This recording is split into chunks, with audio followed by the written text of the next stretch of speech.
Hello and welcome to the session. So today we'll be talking about a new topic that is area and volume, right? काफी topic हम कर चुके हैं already इस mental ability वाले part में quant में और आई एक्सपेक्ट कि आप लोग प्रैक्टिस कर रहे हैं. It is very difficult but still अगर आप कंसिस्टेंसी के साथ मेहनत करेंगे, थोड़ा सा एफर्ट्स करेंगे प्रैक्टिस करने की, then it will be easy for you guys, right? चलिए, तो आज का टॉपिक है हमारा एरिया और वॉल्यूम. आपको याद है इसमें फॉर्मूले हुआ करते थे, कुछ एरिया के फॉर्मूले होते हैं, कुछ वॉल्यूम के, है ना? It is very difficult, yes, but हम क्या करेंगे, हम लॉजिक लगाने की कोशिश करेंगे, उन फॉर्मूलों को समझने की कोशिश करेंगे. अगर आपको समझ आ जाएगा तो आपको लगे इट्स वेरी इजी. मुझे लगता है सबसे इजी जो टॉपिक है ना मेंटल एबिलिटी का, वो यही है, एरिया एंड वॉल्यूम वाला है. चलिए देखते हैं क्या कुछ है यहाँ पे हमारे लिए. ये तो आपको पता ही है, what is rectangle, what is a square. बताने की जरूरत थोड़ी है. स्क्वायर क्या होता है? जिसकी साइड्स बराबर हो. चार साइड्स वाला रेक्टेंगल हो गया, जैसे ये ट्राइंगल है, यू नो दैट, है ना? व्हाट इज रेक्टेंगल, साइड्स बराबर होगी तो स्क्वायर हो गया, ये हो गया. पैरेललोग्राम क्या है? उसी रेक्टेंगल को थोड़ा सा धक्का मार दो बेचारे को, और वो जब वो टेढ़ा हो जाता है ऐसे पुश कर दिया आपने, तो क्या बन जाएगा? पैरेललोग्राम. रोम्बस क्या है? पैरेललोग्राम ही है रोम्बस, बट साइड्स बराबर है इसकी चारों, कुछ ऐसे कहा जाता है. ट्रेपीजियम, ट्रेपीजियम कौन सा होता है? दिस, कि दो साइड्स पैरेलल होनी चाहिए, राइट? और ये दोनों क्या इंक्लाइंड है टुवर्ड ईच अदर. और राइट एंगल ट्राइंगल, कि वो ट्राइंगल जिसमें एक जो एंगल है वो 90 डिग्री का हो, वो राइट एंगल, वो चाहे इस शेप में भी हो सकता है. ये भी राइट एंगल है, यस, क्योंकि यहाँ पे ये जो है ऊपर वाला जो एंगल है वो 90 डिग्री का है, राइट? ये चीज है यहाँ पे. आइसोसेलेस ट्राइंगल और इक्विलेटरल ट्राइंगल. आइसोसेलेस क्या है? जिसमें दो साइड्स जो है वो इक्वल हो और अपोजिट एंगल्स इक्वल हैं. जैसे ये दो साइड्स और ये दो साइड्स, ये दोनों साइड्स की जो लेंथ है, मान लीजिए साइड ए है, ये बी है, तो ए की लेंथ जो होगी वो बी के बराबर होगी. फिर ये जो एंगल है और ये एंगल है, ये दोनों बराबर होंगे. इक्विलेटरल ट्राइंगल वो होगा जहां पे तीनों साइड्स, कि अगर मैं कहूँ ये ए है, ये बी है और ये सी है, तो आइसोसेलेस में क्या होगा? A equal to B equal to C. जब तीनों बराबर हो गई तो क्या हो जाएगा? एंगल भी इक्वल हो जाएंगे, और एक एंगल 60 डिग्री का होगा, क्योंकि टोटल कितने के होते हैं? 180 डिग्री का. उसको तीन से डिवाइड कर दीजिए, वो वन वो 60 डिग्री का एंगल एक हो जाएगा. तो ये होता है आई इक्विलेटरल ट्राइंगल, है ना? तो ये कुछ चीजें हैं, कॉन्सेप्ट आपको पता होने चाहिए. वैसे तो मोस्टली आपको पता होंगे, नहीं है तो अब पता लग जाएंगे आपको. ये फॉर्मूलाज हैं, बट मैं इसको ऐसे नहीं समझाऊंगा. अब सिंपल है ना. अगर मैं बात करूं एरिया ऑफ रेक्टेंगल क्या होता है? Length into breadth. ये सभी को याद है, और इसका भी लॉजिक है. लॉजिक क्या है? लेट अस से ये हमारे पास एक टाइल है जिसका जो साइज है वो 1 बाय 1 है, यानी कि 1 स्क्वायर मीटर की टाइल है, या फिट की, जैसी मर्जी कह लीजिए. अब मैंने यहाँ पे एक टाइल और रख दी, और एक टाइल और रख दी, और यहाँ पे भी एक टाइल और रख दी, यहाँ पे भी एक टाइल और रख दी, यहाँ पे भी एक टाइल और रख दी, और इनके जो एरिया हैं वो सारे बराबर हैं. फिर इधर भी मैंने एक और रख दी, इधर भी एक और रख दी, और इधर की और रख दी, और ऐसे कंटिन्यूसली मैंने कितनी रख दी? यहाँ पे चार रोज में मैंने रख दी हैं. अब ये देखिए, अगर इसका जो एरिया है वो एक है ना? तो कितना, अब इस टोटल एरिया को हम कितना कैलकुलेट करेंगे? अब ये क्या बन गया? ध्यान से देखिए, एक रेक्टेंगल बन गया जिसको अलग अलग पार्ट्स में हम डिवाइड कर सकते हैं स्टाइल के अकॉर्डिंग. तो यहाँ पे कितने? 1 2 3. तो 3 टाइल हैं इस तरफ, और 3 इसमें है, 3 इसमें, 3 इसमें, 3 इसमें. टोटल कितने टाइल इस तरफ हैं? 4 टाइल इस तरफ हैं. तो टोटल टाइल कितनी होगी? 3, और इधर 4.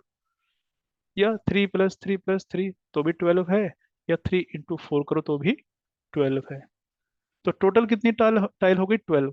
अगर एक का एरिया 1 स्क्वायर मीटर है, तो 12 का कितना हो जाएगा? 12 स्क्वायर मीटर. या ऐसे कह लीजिए, जो ये हमारी टाइल है ये एक तरह का स्केल है, तो एक टाइल बराबर 1 स्क्वायर मीटर. अब इस एरिया को 12 टाइलों ने कवर किया, तो इसका एरिया कितना होगा? 12 स्क्वायर मीटर. हम यहाँ फॉर्मूले को कैसे लिंक करेंगे?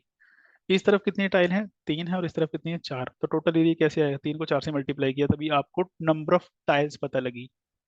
तो इसको हम क्या कहेंगे? दिस इज द ब्रेड्थ और दिस इज द लेंथ. तो किया क्या हमने यहाँ पे? लेंथ और ब्रेड्थ को मल्टीप्लाई किया एक्चुअल में. और वही हम करते हैं वहां पे भी यही कॉन्सेप्ट होता है कि इधर जितने फीट या मीटर है उतने ही यहाँ भी इक्वल साइज की या इक्वल यूनिट के मीटर्स होंगे। मीटर में very but unit would remain the same. कि अगर यहाँ पे 4 है और इधर 8 है, क्या मीटर है, तो हम कह सकते हैं इधर 4 टाइल है इधर 8 टाइल है, तो कितना हो गया टोटल एरिया 32। तो ये क्या बन गया, ये लेंथ इनटू ब्रेड्थ का फॉर्मूला यहाँ से डिराइव हुआ है। राइट।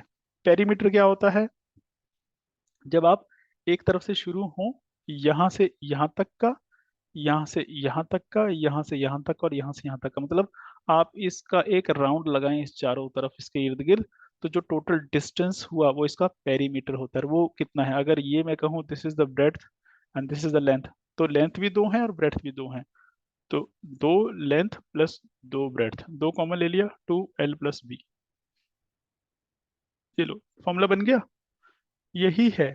दूसरा क्या कह रहा है, एरिया ऑफ स्क्वायर। स्क्वायर क्या है, रेक्टेंगल। रेक्टेंगल का क्या, लेंथ इंटू ब्रेड्थ, और यहाँ पे क्या होता है स्क्वायर में दोनों साइड बराबर हैं, तो जो ब्रेड्थ है वो भी लेंथ के बराबर होगी, तो क्या बन गया L²। एल क्या है, साइड, तो साइड स्क्वायर। ये एक और फॉर्मूला है इसका, हाफ ऑफ डायगोनल स्क्वायर भी चल जाएगा। तो पेरीमीटर क्या होगा, जो एक साइज है उसको 4 बार जोड़ दो या 4 से गुणा कर दो, बात एक ही आ जाती है।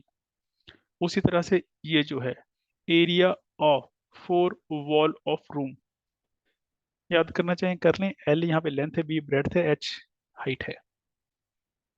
बट ये है क्या, जब आप एक रूम को एक खोल देंगे सारा उसकी चारों दीवारों को, उसने क्या पूछा, area for wall of A room. अगर किसी रूम की चारों दीवारों को लाइन में लगा देंगे तो क्या बन जाएगा, वो एक रेक्टेंगल ही बन जाएगा। तो फॉर्मूला कौन सा लग जाएगा वहां पे, यही वाला। कौन सा वाला, रेक्टेंगल वाला। अब ये मान लीजिए एक दीवार ये थी, एक दीवार ये थी आमने सामने वाली, और ये अलग अपोजिट दीवारें हैं, ऐसे है ना, 4 दीवारें हो गई हैं। तो यहाँ पे जो रूम की लेंथ थी वो ये लेंथ थी, और ये क्या थी, ये ब्रेड थी और ये हाइट थी। अगर अब देखा जाए ध्यान से, अब ये बन गई है ब्रेड्थ और ये सारी बन गई है लेंथ। तो ब्रेड्थ इंटू लेंथ या लेंथ इंटू ब्रेड्थ का फॉर्मूला वही लग जाएगा। अब करना क्या आपको, ये आपको गिवन होगा यहाँ पे, और ये लेंथ और ब्रेड्थ गिवन है, उनको ऐड कर लीजिए, यानी कि 2 लेंथ और 2 ब्रेड्थ, यानी कि पेरीमीटर है। अगर ऐसे देखा जाए तो पेरीमीटर भी पता है, तो उससे भी और इससे भी। तो घूम फिर के आप बिना फॉर्मूले के चीजें सॉल्व कर सकते हैं। आगे भी जरूरत होगी तो हम और बनाने की कोशिश करेंगे। हम क्या कर रहे हैं यहाँ पे, हम कोशिश कर रहे हैं इनको समझने की। फॉर्मूलाज मुश्किल है, जब तक नहीं समझ में आए तो मुश्किल है, जब तक हमने पढ़े नहीं तो मुश्किल है, जब तक हमने समझे नहीं तो मुश्किल है। एक बार समझ आ गए फिर आपको ये भी सारा आसान लगने लगेगा। राइट। पैरेललोग्राम। अब पैरेललोग्राम ये था ना, दिस वाज पैरेललोग्राम। अब यहाँ पे क्या, बेस इंटू हाइट, है ना। अब ध्यान से देखिए ये है क्या, बेस इंटू हाइट का फॉर्मूला कहाँ से आया। अगर मैं इसको, ये क्या था, रेक्टेंगल जिसको मैंने एग्जांपल दी थी, किक मार के टेढ़ा हो गया। अब किक मार के इसको सीधा कर दीजिए, ये लो मैंने किक मारी और सीधा होना शुरू हो गया। ये लो मैंने सीधा कर दिया इसको। ये क्या है, दिस इज लेंथ, और ये क्या है, दिस इज ब्रेड्थ। फॉर्मूला क्या है इसका, लेंथ इंटू ब्रेड्थ। बन गया आंसर, यही होता है। और यहाँ पे क्या लिखा, बेस इंटू हाइट। अब ध्यान से देखो, बेस क्या, दिस इज बेस, हाइट क्या ये, और ये वाला और ये वाली जो, ये तो दोनों बराबर है ना, तो अल्टीमेटली ये लेंथ और ब्रेड्थ ही है। हाँ, बस कंफ्यूजन ना हो कि आप कहोगे यहाँ पे विड्थ कौन सी और कैसे होगा। तो ये फॉर्मूले बना दिए गए, बेस इंटू हाइट भाई। हाइट का मतलब क्या है, कि जो दो अपोजिट पैरेलल साइड्स हैं उनके बीच का डिस्टेंस। रोम्बस, डायगोनल्स को गुणा कर दीजिए आपस में। डायगोनल क्या होते हैं, जो बीच में अपोजिट साइड्स को जो लाइनें क्रॉस करती हैं, कनेक्ट करती हैं, ये इधर और इधर, ये these are diagonals. Product means इनका मल्टीप्लीकेशन। अगर ये D1 है और ये D2 है, तो D1 गुणा D2 का हाफ, आधा। राइट। तो ये भी कुछ कुछ उसी से लिंक हो जाता है, लेंथ इनटू ब्रेड से। उसका आधा इसलिए कर रहे हैं क्योंकि दोनों डायगोनल लेंथ से बड़े होते हैं या विड्थ से दोनों बड़े होंगे, इसलिए जी। उसी तरह से अगर रोम्बस है, रोम्बस में क्या था? रोम्बस क्या था याद है? स्क्वायर है जब वो थोड़ा सा टेढ़ा हो जाए, ऐसे ही था। उसकी साइड कैसे निकालनी है? यहीं से निकाल लेंगे बस, और कुछ नहीं तरीका है। राइट। इसी से जो एरिया वाला फॉर्मूला था उसको लगाइए, तो साइड आपकी आ जाएगी।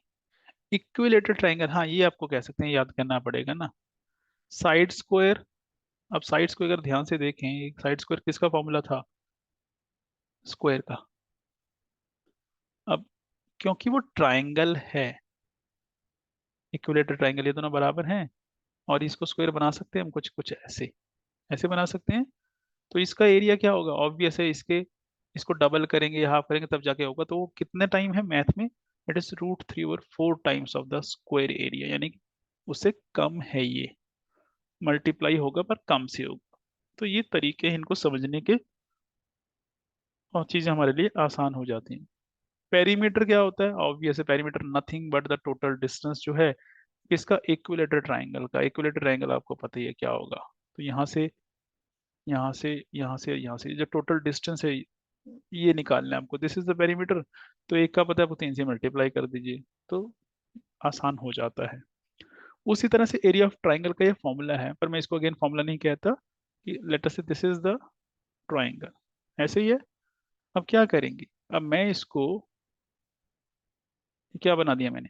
ये मैंने बना दिया इसका रेक्टेंगल। रेक्टेंगल का फॉर्मूला क्या है? Length into breadth. ये रेक्टेंगल का फॉर्मूला है, ये ऐसे समझ लीजिए। ये लीजिए, ये क्या है? रेक्टेंगल। ये लेंथ है और ये ब्रेड्थ है। फॉर्मूला क्या है इसका? एरिया का लेंथ इंटू ब्रेड्थ। ठीक है। अगर मैं इसके दो पार्ट कर दूं, ये लीजिए, ये मैंने दो पार्ट कर दिया, तो ये पार्ट क्या बन गया? आधा बन गया। अब अब क्या हो गया? इसकी शेप क्या है? ट्राइंगल की। सो ट्राइंगल का जो एरिया कितना होगा? जो उसका एरिया था L/B, उसका हाफ हो जाएगा। अब फॉर्मूले पे आ जाइए। Half of length into breadth. अब यहाँ पे लेंथ और ब्रेड्थ का मतलब क्या? दिस इज बेस, और ये क्या? This is height. अरे दिस इज वेरी आसान यार, दिस इज वेरी आसान। उस तरह से सोचिए, फिर आपको समझ आने लगेंगी चीजें। उसी तरह से ये है ट्रेपीजियम। ट्रेपीजियम क्या था? This is the trapezium. अब इसका क्या निकालना है? आपने एरिया निकालना है। अब ये कह रहा है sum of parallel sides multiply by distance between them. तो सम ऑफ पैरेलल साइड्स मतलब अगर ये एक साइड है और ये एक साइड है, ये मान लीजिए ए है, ये बी है, तो दोनों का सम कीजिए, ए और बी का। ठीक है। उसको मल्टीप्लाई कर दीजिए किससे? उनके बीच में जो डिस्टेंस है। ठीक है। ठीक है। हम इसको क्या कह सकते हैं? हम इसको आ, सी कह लेते हैं। सी से कर दीजिए, और इस सारे का हाफ कर दीजिए। अब ये है क्या बेसिकली? इसमें लॉजिक क्या है? लॉजिक ये है, अब मैं ऐसे कहता हूँ कि अगर हमारे पास ये रेक्टेंगल होता, तो अब इसको कैसे निकालते हैं? Length into breadth. अब यहाँ पे ब्रेड्थ क्या है? ये हाइट है। ये वाला डिस्टेंस जो है, कि distance between them is the breadth. Yes, तो अब ब्रेड्थ को ऐसे, जो ये मैंने सी लिख दिया उसको ऐसे ही लिख देते। मल्टीप्लाई किससे करना होता? लेंथ से। अब लेंथ क्या है? लेंथ यहाँ पे इक्वल है जब हम रेक्टेंगल की बात करें, पर यहाँ पे इक्वल नहीं है। तो जब इक्वल ना हो, हम करते क्या है? हम उसका जनरली एवरेज निकाल लेते हैं। तो दोनों को ऐड करके उसका हाफ कर दिया, वही तो किया हमने। दोनों को ऐड कर दिया, ए और बी को ऐड करके उसका हाफ कर दिया बस। और कर किया क्या है? तो ऐसे समझिए, फिर ये फॉर्मूले समझ आते हैं कि याद कैसे करने हैं, ऐसे याद करने हैं। रट्टे मारोगे तो ये नहीं याद होते हैं। हाँ, ये याद करना पड़ेगा, जो सभी को आता होता है, कि सर्कल का जो एरिया है वो रेडियस के कितने टाइम होता है। तो रेडियस का स्क्वायर कीजिए और उसको पाई से मल्टीप्लाई कर दीजिए। ये जो मैथमेटिशियन है वही बता सकते हैं, हमें तो ये ध्यान रखना पड़ेगा। सरकमफ्रेंस जिसको हम पेरीमीटर कहते थे, वहां पे यहाँ सरकमफ्रेंस बोला जा रहा है कि यहाँ से लेके इस तक, यानी कि जो घेरा है इसका वो कितना है। अब यहाँ पे आर को किससे मल्टीप्लाई कर देना? 2 पाई से कर देना। तो 2 pi are is the circumference. अब उसमें अगर एक आर्क है, यानी कि एक छोटा सा हिस्सा उठा लूं मैं, ये वाला, यहाँ से यहाँ तक का डिस्टेंस कितना है? तो वो कैसे होगा? उसके लिए अब क्या करेंगे? एक, दोनों लाइन को ज्वाइन करेंगे, तो ये कितना एंगल बन रहा है? तो जितना पूरे का है सरकम दिस सरकमफ्रेंस, उसका वो कितना होता है? 360 डिग्री। तो उसका इतना हिस्सा जितना ये एंगल है, थीटा है।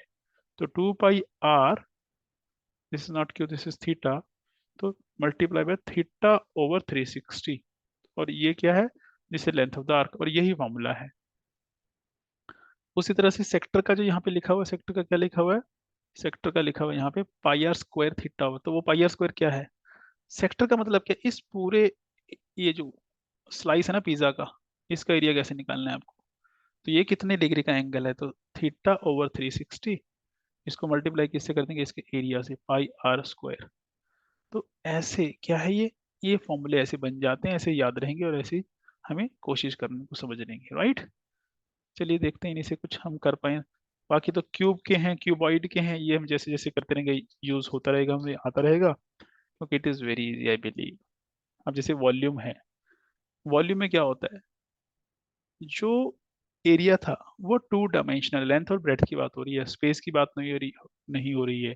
यहाँ पे तीसरा डायमेंशन है हाइट, कि वो ऐसे था, लेंथ और ब्रेड्थ, यहाँ पे आ गया हाइट भी आ गई, ये लो ऐसे हाइट आ गई, है ना, ये लो। अब ये बना दिया हमने, एक रूम बना दिया, टब बना दिया। अब ये मान लीजिए बास्केट है, टब है, तो इसके अंदर हम क्या भर सकते हैं, पानी, जितना भी पानी आ रहा है वो क्या हो जाएगा इसका, वो वॉल्यूम है। तो एक क्यूबॉइड होता है क्यूब, फर्क क्या है दोनों में, फर्क इतना है, जहां पे लेंथ, ब्रेड्थ और हाइट तीनों बराबर हो वो होता है क्यूब, और जहां पे वो बराबर ना हो वो होता है क्यूबॉइड, राइट। बाकी क्या है, lateral surface area, total surface area. Surface area का मतलब क्या होता है, अब एक आपने एक एरिया निकालना सीख लिया है, ये वाला एरिया, तो उसके सारे फेसेस के एरिया आप निकालेंगे, सबको ऐड कर देंगे। तो अगर क्या है वो क्यूब, क्यूब में सारी साइड्स बराबर हैं, तो एक का आपने निकाल लिया क्या, ए स्क्वायर। लेटरल का मतलब चारों तरफ की, आजू बाजू वाले, तो चार से मल्टीप्लाई कर दे, 4a स्क्वायर। अगर सारा निकालने, छह साइड्स होती हैं किसी भी क्यूब की, तो छह से मल्टीप्लाई कर दीजिए, तो 6a स्क्वायर। तो total surface area 6a square, जहाँ पे ए का मतलब क्या है, साइड। डायगोनल को निकालना होगा तो √3 से मल्टीप्लाई कर दीजिएगा, निकल आएगा। उसी तरह से जो क्यूबॉइड है, वहां पे वॉल्यूम क्या है, वहां पे अब सारी अलग अलग है, लेंथ भी अलग है, ब्रेड्थ भी अलग है, हाइट, तो उसको क्या करना है, ये स्टार मीन्स मल्टीप्लाई। तो लेंथ को ब्रेड्थ से और ब्रेड्थ को हाइट से मल्टीप्लाई कर दीजिए, आंसर आ जाएगा। सरफेस एरिया, ये यहाँ पे कुछ देखने की जरूरत नहीं है, क्योंकि ये करना क्या हमने, जैसे हम एरिया निकालते थे, बस वही करना है, length into breadth, breadth into height, वही एरिया निकलेंगे, and this would be easy, right. Sphere, sphere क्या होता है, दिस इज बॉल, ऐसे कह लेंगे। तो पाई आर स्क्वायर था सर्कल का, अब यहाँ पे क्या हुआ, 4/3 टाइम्स ऑफ आर से मल्टीप्लाई कर दो, तो ये बन जाएगा पूरा स्फीयर। जो सर्कल था ये टू डायमेंशनल था, 2D था, ये हो गया वॉल्यूम वाला पार्ट। तो क्या है इसका मल्टीप्लाई करके, 4/3 पाई आर क्यूब बनता है ये बेस ये बेसिकली क्या है, ये कुछ नहीं है, लॉजिक में हम कोशिश कर रहे हैं कि इस फॉर्मूले को कैसे याद रखा जाए। ये आपको याद है सर्कल का, तो उसको थोड़ा सा बढ़ा दिया हमने, कितना, 4/3 आर बढ़ा दिया हमने। सरफेस एरिया क्या होता है, सिर्फ आउटर, जैसे एक बॉल है, आपने उसको पेंट करना है, तो पेंट किस पे होगा, बॉल के ऊपर ऊपर होगा ना, अंदर थोड़ी भरेंगे उसमें आप पेंट। तो क्या होगा, जो पाई आर स्क्वायर है उसको 4 से मल्टीप्लाई कर दिया, वो उसका सरफेस एरिया होता है जी। उसी तरह से हेमिस्फीयर, जब आपने आधा कर लिया उसको, ये लो ऐसे, यानी कि जो बॉल है वो आपके पास आधी काट लिया अब आपने, ये ऐसे। अब इसका वॉल्यूम कितना होता है, इसका हाफ कर दीजिए, तो 4/3 का हाफ कितना होगा, 2/3, बाकी तो वही रहेगा पाई आर क्यूब, ठीक है। टोटल सरफेस एरिया, आप कहेंगे उसका भी आधा कर दो, कैसे आधा कर दो, 4 पाई आर स्क्वायर को आधा कर दो, 2 से मल्टीप्लाई, तो ये 2 पाई आर स्क्वायर होना चाहिए, पर यहाँ तो 3 लिखा है, ऐसा है। 2 पाई आर स्क्वायर तो हो गया, बट यहाँ एक ऊपर सर्कल और बन गया, वो कितना होता है, पाई आर स्क्वायर। तो 2 पाई आर स्क्वायर ये, और two, sorry, pi r square ये और 2 पाई आर स्क्वायर ये, तो कितना हो गया, 3 पाई आर स्क्वायर। ये चीजें हैं जो समझने वाली हैं, बट लॉजिक लगा के समझेंगे तो मुझे लगता है जल्दी समझ आएगा, राइट। और जब इन पे सवाल करेंगे, हम क्वेश्चंस करेंगे, सोल्यूशन उनका देखेंगे, तो और भी ज्यादा इजीली समझ आने वाली चीजें। सिलेंडर, अब सिलेंडर को मैं ऐसे समझता हूँ, सिलेंडर का फॉर्मूला क्या होता है, याद है, कौन का फॉर्मूला याद है, पता नहीं। अब मैं तो ऐसे करता हूँ, अब सिंपल सा है, ये सोचिए, ये क्या है नीचे, बेस, बेस क्या होता है, गोल होता है सिलेंडर, तो वो क्या है, सर्कल होता है बेसिकली। सर्कल का एरिया क्या था, पाई आर स्क्वायर। अब मैं अगर इसको मान लो एक कॉइन है, अब उसके ऊपर एक और रख दिया, एक और रख दिया, एक और रख दिया, एक और रख दिया, बहुत सारे रख दिए। अब इसकी शेप देखो क्या बन गई, इसकी शेप बन गई इसके जैसी, सिलेंडर के जैसी। अब एक का एरिया कितना, पाई आर स्क्वायर। आपने कितने रखे, 10 रखे, तो कितना हो गया, 10 ही मल्टीप्लाई करो, 10 पाई आर स्क्वायर। अब ये 10 तो आपने अगर रखे, जब आपको नहीं पता है तो हम क्या अज्यूम करते हैं, मान लीजिए आपने एच रखे हैं, तो एच से मल्टीप्लाई करूंगा मैं, तो क्या बन जाएगा, पाई आर स्क्वायर एच। और ये देख लो यही है फॉर्मूला, यही है वॉल्यूम का। एच क्या है यहाँ पे, हाइट। तो सिलेंडर की जितनी हाइट होगी उसको किससे मल्टीप्लाई कर देना है, हाइट को किससे मल्टीप्लाई, बेस से। वो क्या है, एरिया, पाई आर स्क्वायर। और अगर ध्यान से देखो तो क्या है, लेंथ इंटू ब्रेड्थ है, this is length and this is breadth. Breadth क्या है, ब्रेड्थ बेसिकली ये वन डायमेंशनल नहीं है, टू डायमेंशनल है, दिस इज एरिया, है ना। उसी तरह से जो कर्ड सरफेस एरिया है, अगर सिर्फ कर्ड की बात करेंगे कि बाहर आपने पेंट करना है सिलेंडर में इस तरफ, ना यहाँ पेंट करना है यहाँ पे, तो सरकमफ्रेंस था 2 पाई आर, एच से मल्टीप्लाई करते 2 पाई आर एच। अगर आप कहेंगे कि इसके जो एंड्स हैं वो भी पेंट करना है यहाँ पे, तो फिर एरिया कितना है, तो ये क्या है, 2 पाई आर एच प्लस ऊपर और नीचे तो सर्कल हैं, तो 2 पाई आर स्क्वायर हो गया। अब यहाँ से कॉमन ले लीजिए, क्या 2 पाई आर कॉमन है और आर प्लस एच अंदर आ जाएगा, तो ऐसे आ जाएगा। अब कोन, कोन क्या होता है, कोन की शेप होती है ये। अब इसका फॉर्मूला कैसे याद रखेंगे, मैं कहता हूँ आप इसका फॉर्मूला याद रखिए सिलेंडर का, ये याद होगा आपको। अब मैंने क्या किया, सिलेंडर के को काट दिया तीन हिस्सों में, तीन दोस्त में डिवाइड कर दिया, एक हिस्सा, दूसरा हिस्सा, तीसरा हिस्सा, ये आपने निकाल दिया। बचा क्या, ये सिलेंडर का एरिया कितना था, पाई आर स्क्वायर एच। अब आपने क्या किया, आपको मिला कितना, तीसरा हिस्सा, उसकी शेप क्या है, उसकी शेप है कोन के जैसी। इसका एरिया कितना होगा, इसका तीसरा हिस्सा 1/3 पाई आर स्क्वायर एच, यही फॉर्मूला है, 1/3 पाई आर स्क्वायर एच। तो लॉजिक लगा के मैं सारे फॉर्मूले रिटेन रख सकता हूँ, मुझे रट्टे मारने की जरूरत नहीं है। और एग्जाम में क्या चाहिए, एग्जाम में रिटेंशन ही तो कैसी आएगी, वहाँ पे प्रेशर बहुत होता है तो फॉर्मूले याद नहीं आते। अगर ऐसे समझ के करोगे तो फॉर्मूले नहीं भूलेंगे ना, फिर आप बना लोगे बैठ के कि फॉर्मूला बनता कैसे आपको पता होगा। चलिए आगे चलते हैं। अब ये सारा जो भी हमें समझा रहे थे वही है सारा, so need not to worry about it, and it doesn't require further explanation I believe. Doubt है तो कमेंट में डाल दीजिएगा, एक्सप्लेन इट अगेन। कुछ सवाल करके देखते हैं। चलिए अब ये बड़ा आसान सा है ना, सिंपल से भी जाना मैं। हम कहते हैं एक हॉल है जिसकी जो है ये डायमेंशंस हैं, 12 मीटर लेंथ है, 10 मीटर विड्थ है, ये लीजिए 12 और ये 10, ठीक है। It is surrounded by a veranda 2 metre wide. अब 2 मीटर चौड़ा, यानी कि ऐसे वरांडा, इधर भी, इधर भी, इधर भी और इधर भी, ये भी 2 मीटर, ये भी 2 मीटर, ये भी 2 मीटर, ये भी 2 मीटर। मैंने बनाया ऐसा कि वो लग नहीं रहा पर ऐसा है। अब इसने पूछा सिर्फ वरांडे का एरिया निकाल लीजिए, यानी कि इस वाले पार्ट का एरिया, वरांडा का इसको एरिया कह दो कि इसमें आपने टाइलें बिछानी है तो उसका एरिया निकाल लो, ऐसे भी कह सकते हैं। अब इसका एरिया कैसे निकलेगा, हमारे पास फॉर्मूला नहीं है, पर लॉजिक क्या है कि एक बड़ा रेक्टेंगल है और एक छोटा रेक्टेंगल है, ये वाला। तो बड़े में से छोटे रेक्टेंगल का एरिया आप हटा दीजिए, आंसर आ जाएगा, है ना। आसान सा तो यही है, मेरे पास तो बहुत तरीके इसको करने के, पर आसान सा तो यही है। अब अंदर वाले का एरिया तो आपको पता है कितना, 12 × 10। इसको घटाने के इसमें से बाहर वाला, बाहर वाले का तो एरिया है नहीं आपके पास, सॉरी लेंथ और ब्रेड्थ नहीं है, है ना। अगर ये 12 हैं, दो इधर दो इधर, तो इसकी जो लेंथ कितनी होगी, 12 और 4 16। ये 10 है तो दो इधर और दो इधर, कितनी होगी 14। 16/14 से मल्टीप्लाई कर दीजिए, ये लीजिए जो आंसर आएगा। निकल इसको मल्टीप्लाई 224, ये मल्टीप्लाई 120 और सब्ट्रैक्ट किया 104, आंसर आ गया जी आपका, राइट। ये डाउट है, ऐसे कीजिए आसान हो जाएगा ना।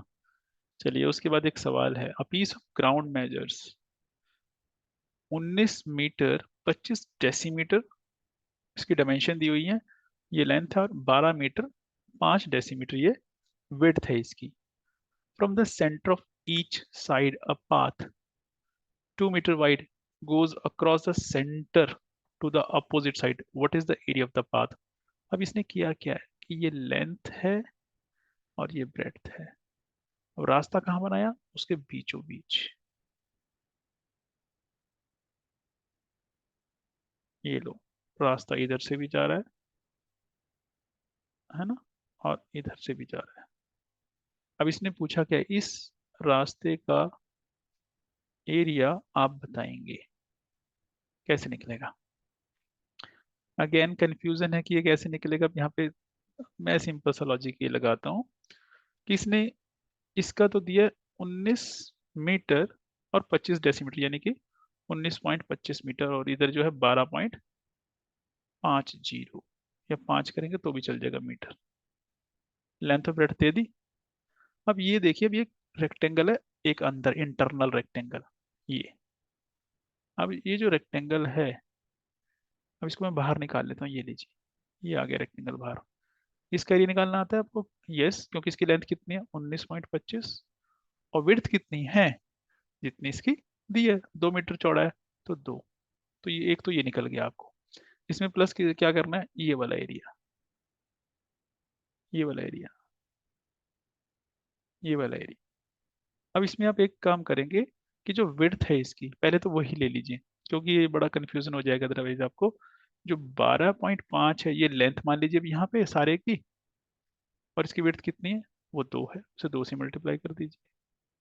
तो इसको इससे मल्टीप्लाई, इसको इससे मल्टीप्लाई करके तो क्या आ जाएगा आपके पास, इसका टोटल एरिया से भी ज्यादा आ जाएगा। क्यों, क्योंकि आपने ये जो काउंट किया यहाँ पे भी काउंट किया, और दूसरी बार 2 बार काउंट कर लिया, तो वो इसमें से माइनस कर देंगे। क्या माइनस करेंगे, इस बीच वाले एरिया को माइनस कर देंगे। वो कितना है, 2 × 2 4, तो सारे में से 4 माइनस कर देंगे, बस ये आंसर आ जाएगा। अब इसको करके देख लीजिए, 19 दूनी 38, और ये 38.5 हो जाएगा जी, ये मेरे हिसाब से तो, प्लस ये 25 हो जाता है जी, और माइनस हो जाता है 4, राइट। कितना हुआ, ये बच गया 21, तो इसमें मैं कितना जोड़ दूं, 21 जोड़ देता हूँ। दिस इज 9.5 3 और 5, 59.5 आंसर आ गया इन स्क्वायर मीटर। अब यहाँ पे जो हम फॉर्मूले देख रहे थे लेंथ इनटू ब्रेड्थ, नहीं लग रहे हैं, डायरेक्ट नहीं लग रहे हैं, पर हम उन्हीं का इस्तेमाल करके हम सवाल जो है वो सॉल्व कर रहे हैं।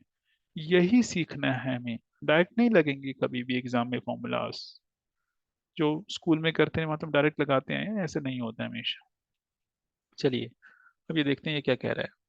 The ratio of the length and breadth of a plot is 4:3, कि जो लेंथ और ब्रेड्थ है वो 4:3 में है। इसका मतलब क्या है, इसको मैं लेंथ को 4x ले सकता हूँ, और इसको 3x ले सकता हूँ, क्योंकि हमने बात की थी रेशो में। जब कोई चीज रेशो में इसको वैल्यू में लेना, तो आप इसको क्या करेंगे, कॉमन चीज कोई होगी वो ले लेंगे, वो x हमने ले लिया कॉमन, और कॉमन से मल्टीप्लाई दोनों को कर देंगे। अब एक चीज कही है इसने, if the breadth is 40 metre less than the length, इसका मतलब लेंथ और ब्रेथ दोनों में गैप कितना है, 40 का है। ये लीजिए, यही है गैप, वो 40 का गिवन है, तो कितना आ गया, x इज इक्वल टू 40। अब उसने पूछा what is the perimeter of the plot, simple है। अब ये 40 आ गया, जीरो रह गया, यस, यहाँ पे 40 जो है वैल्यू पुट कर दीजिए। 4 को मल्टीप्लाई किया 40 से, कितना आ गया, 160 आ गया। ये हो गई इसकी लेंथ हो गई, और विड्थ कितने, 3 को मल्टीप्लाई किया 40 से, ये कितना हो गया, 120 हो गया। तो ये है 160, ये है 120, और ये भी 160, और ये 120 है। चारों को ऐड कर दीजिए, पेरीमीटर आ जाएगा। यह हमने ऐसे किया था, लेंथ डबल कर दीजिए, है ना, प्लस विड्थ को डबल करके ऐड कर दीजिए, या लेंथ और विड्थ को ऐड करके डबल कर दीजिए, बात एक ही है। तो ट्वाइस ऑफ लेंथ और विड्थ कितनी है, 280 है जी। मल्टीप्लाई कर दे, कितना हो गया, 560 जो है मीटर हो गया। ये आंसर आ गया, क्योंकि क्या निकालने को बोला इसने, पेरीमीटर, राइट। समझिए, कुछ नहीं है इसमें, है ना। समझ आ जाएगा तो बहुत आसान है। अब यहाँ पे हम देख रहे हैं फॉर्मूले नहीं लग रहे, वो वाले फॉर्मूले की कहाँ जरूरत पड़ती है। हम फॉर्मूले को इस्तेमाल करके ही ये सवाल करें, फिर डायरेक्ट अगर देखें तो डायरेक्ट कुछ नहीं है। चलिए नेक्स्ट क्वेश्चन देखते हैं क्या, the length of a garden is thrice it's breadth. अब यानी कि ये क्या कह रहा है कि गार्डन है उसकी जो लेंथ है वो ब्रेड्थ से 3 गुना ज्यादा, अगर ये x है तो ये 3x है। एक्चुअल में क्या हमें नहीं पता। A playground measuring 180 square meter occupies 1/15th area of the garden। यानी कि गार्डन है, इसमें हमने क्या किया, एक प्लेग्राउंड बना लिया। ये लो एक बना लिया इसमें, जिसका एरिया कितना है 180 स्क्वायर मीटर। इसका एरिया आपको पता है 180 स्क्वायर मीटर है, ये लो स्क्वायर मीटर है। बट ये जो एरिया है इस पूरे का कितना है, 15वां हिस्सा है। तो बताओ गार्डन की लेंथ क्या है। अब यहाँ पे क्या लगेगा, लॉजिक लगेगा। जब आपको इसका एरिया पता है और ये किस क्या है, ये 15वां हिस्सा है सारे का, तो सारे का एरिया आ जाएगा। यस, कैसे, इसको 15 से मल्टीप्लाई कर दीजिए। कर दिया जी मैंने। कितना होता है, इसको यहाँ करके देख लीजिए। लाइक 180 से 10 या सीधे ही कर लेते हैं, ये लीजिए 15 से कर लीजिए। 15 8 120, 0 12 आएगा 15, और यहाँ 15 कम 15 और 12 कितने होते हैं, 27 होते हैं जी।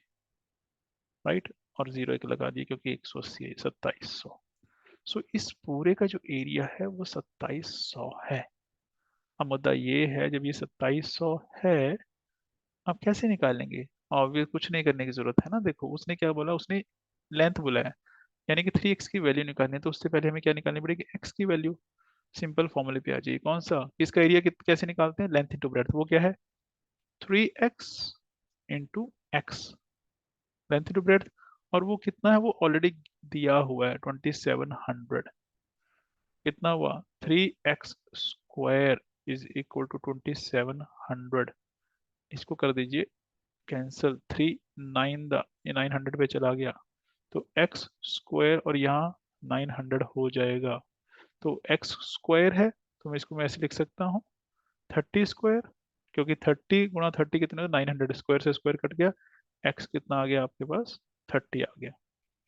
अब इसने पूछा क्या, लेंथ, लेंथ कितनी है 3x, तो लेंथ कितनी है 3x यानी कि 3 × 30 कितना आ गया 90 मीटर। ये आपका आंसर आ गया। बस हम क्या कर रहे हैं, हम लॉजिक कहाँ लगा रहे हैं, लॉजिक हम ये देखते हैं सवाल क्या पूछा है, पहले वो देखिए और फिर देखिए what is given in the question. क्या क्या आपके पास टूल्स हैं जिनको आप यूज करके जवाब तक पहुंच सकते हैं, सोल्यूशन तक पहुंच सकते हैं। तो पहले सिर्फ सिंपल ये देखिए, पूछा गया उसने लेंथ पूछी है, गिवन क्या था हमने वो देखा, और वहां से यहाँ तक पहुंचने का रास्ता निकाल लिया। राइट, चलिए अब यहाँ पे क्या है, ये तो सिंपल फॉर्मूला, ये the length of the diagonal of a cuboid, कि जो क्यूबॉइड है, कि ये एक कमरा है, ये लीजिए ये कमरा है, और इसका इस कोने से लेके इस कोने तक आपने एक रॉड लगा दी, इसको हम कहते हैं इसका डायगोनल क्यूबॉइड का। तो उसकी लेंथ भी दी है, ब्रेड्थ भी दी है और हाइट भी दी है। उसका फॉर्मूला ये है, लेंथ स्क्वायर ब्रेड्थ स्क्वायर और हाइट स्क्वायर, उसको ऐड कीजिए, सारे का स्क्वायर रूट निकाल दीजिए। वो हमने निकाल दिया और आंसर आ गया, बस और कुछ करने की जरूरत नहीं है यहाँ पे। तो इस तरह से कोशिश करेंगे इसको करने की। राइट, यस करते रहिए, इट इज आसान। चलिए ये हम कल करते हैं, इसको ना कंटिन्यू करते हैं।